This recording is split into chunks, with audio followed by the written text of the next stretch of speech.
So guys अभी हाल ही में WWE के hall of famer mark Henry एक बस्टेड ओपन सेशन के लिए आए हुए थे, जहां उन्होंने रोमन रेंस एंड कोडी के बारे में कुछ मजेदार बातें बता दी। उन्होंने कहा कि देखो WWE जितना भी चाहे इस चीज को स्ट्रेच कर सकती है, जरूरी नहीं कि इसी साल इस स्टोरी को खत्म कर दिया जाए। हो सकता है ये चीजें नेक्स्ट साल के लिए पोस्टपोन भी कर दी जाए और हमें कोडी वर्सेस रोमन रेंस का पार्ट 3 देखने को मिल जाए। एंड तब तक के लिए रोमन रेंस भी हुल्क होगन के रिकॉर्ड को पीछे छोड़ देंगे और 1500 दिन की टाइटल रेन कर लेंगे। एंड फिर अगर कोडी रोमन रेंस को हराते हैं तो द रॉक को गुस्सा होने की जरूरत नहीं है, बल्कि उन्हें कोडी रोड्स का हैंडशेक करना चाहिए और उनका हैंड रेस करना चाहिए, जैसे ब्रॉक लेसनर ने किया था। हेनरी सर जी, आपका जो लास्ट स्टेटमेंट है ना द रॉक को लेकर, वो काफी बिलीवेबल है भाई, मैं भी मान गया। लेकिन प्लीज रोमन रेंस एक साल और चैंपियन रहेंगे, नेक्स्ट ईयर कहानी खत्म होगी, तो प्लीज भाई इनफ इज इनफ। ये तो एटलीस्ट मुझे तो नहीं चाहिए। बाकी एक चीज आपको मैं और बताऊंगा, वीडियो एंड तक पूरी देखना। एंड नाउ आप देख रहे हैं रेसलमैनिक्स एंड सब्सक्राइब करना तो बनता है। सो गाइस कुछ साल पहले तक WWE एक ट्रेडिशन को फॉलो करते हुए आई थी, जिसका नाम था हॉल ऑफ फेम। रेसलमेनिया से ठीक एक रात पहले इस इवेंट को कराया जाता था। सब हॉल ऑफ फेमर्स वहां आते थे और उनको उनकी पदवी दी जाती थी। उनको हीरोइक काम के लिए उनको नवाजा जाता था।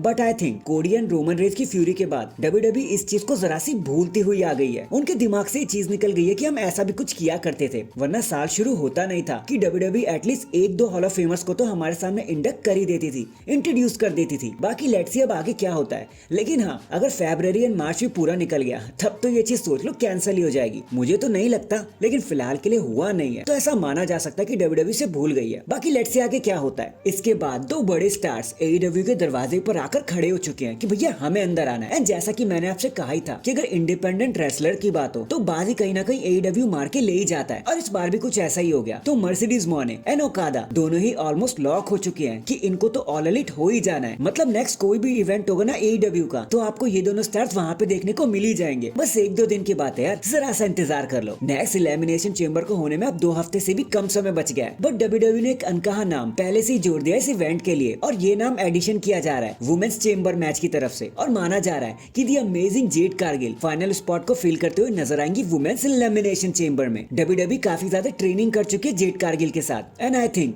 अब वक्त आ गया है कि इन्हें मेन रोस्टर की तरफ पुश किया जाए, इनको अपना असली जौहर दिखाने का पूरा मौका दिया जाए। सो ब्रिंग द स्टॉर्म अगेन यार, मजा आ जाएगा जेड कारगिल को एलिमिनेशन चेंबर में देख के। इन दी वेरी एंड देखो ड्रू मैकिंटायर पर आए दिन निगाहें उठती ही जा रही थी कि भाई आप जाना चाह रहे हो कि आना चाह रहे हो, क्योंकि पूरा साल बीत चुका है और वो अपना कॉन्ट्रैक्ट साइन करने का नाम ले ही नहीं रहे थे। और रेसलमेनिया के तो इमीडिएटली बाद वो एक फ्री एजेंट बन जाएंगे, नॉन कम्पीट इशू भी फाइनल हो जाएगा उनके लिए। तो आखिर वो करने क्या वाले हैं? तो देखो उनके कॉन्ट्रैक्ट को लेकर एक रिपोर्ट अब सामने आ गई है कि ड्रू मैकिंटायर को मई के शो के लिए पूरी तरीके से एडवर्टाइज किया गया है, जो WWE का शो इटली में होना है। इसका मतलब तो साफ है कि फाइनली ड्रू मैकिंटायर को वो डील मिल चुकी है जो उन्हें WWE से चाहिए थी, वरना मई क्या अप्रैल को खत्म होते के साथ ही WWE ने टाटा बाय बाय कहने वाली थी। So that is it guys, अभी के लिए तो बस इतना ही। आप मुझे बताना ड्रू मैकिंटायर के चले जाने से या उनके रुकने से आपको कोई फर्क पड़ेगा या नहीं पड़ेगा, कमेंट करके जरूर बताना। एंड चैनल पर नया है तो चैनल को जल्दी से लाइक एंड सब्सक्राइब कर दो। बाकी मैं मिलता हूँ आपसे किसी और अपडेट के साथ, तब तक के लिए अपना ख्याल रखें